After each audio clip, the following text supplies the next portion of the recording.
এই আলী কাকা কি অবস্থা, ভালো আছো নি? মিয়া হনো দুহার গেছিলাম বুঝছো, ঢাকা দুহার। ঢাকা দুহার মুকসুদপুর কিছু ভাই ব্রাদার আছে তোমার খুব পছন্দ করে। ভাই আলী চাচার কি অবস্থা? ওই ঢাকা মুকসুদপুর আমি এমন একটা জায়গা দেখছি কাকা বুঝছো, ওই জায়গার নাম হইছে মালদ্বীপ। ভাই ব্রাদার হুনে গিয়ে চিল করে। তোমার দাওয়াত কিন্তু মালদ্বীপে দিছে। ওই দুহার মুকসুদপুর ইউনিয়নে মুকসুদপুর বাজারে একটু ভিতরে একটা মালদ্বীপ আমি কাকা গিয়েছি। সেই রকম খাওয়ান খাওয়াইছে ভাই ব্রাদার, খায় অনেক, খাওয়াইছো অনেক। আমার ওই যে দিয়া নাম কি, আমার একটা শরবত বানাও আমারে, পেঁপে গাছের ঠাইল দিয়া পানি পুনি দিয়া সুন্দর খাওয়ান খাওয়াইছে, মানে ওরা খুব ভালো খাইতে পারে। হ্যাঁ সেই সেই ওরা পুরো প্লেয়ার কাকা, অন্য লেভেলের প্লেয়ার।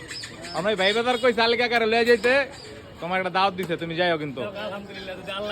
হ্যাঁ ওই সোহান ভাই আছে একজন, আবার বালিচর একটা গ্রুপ আছে, ওটা হচ্ছে তোমার হ্যাঁ বালিচর, ওটার নাম না খেয়াল নাই।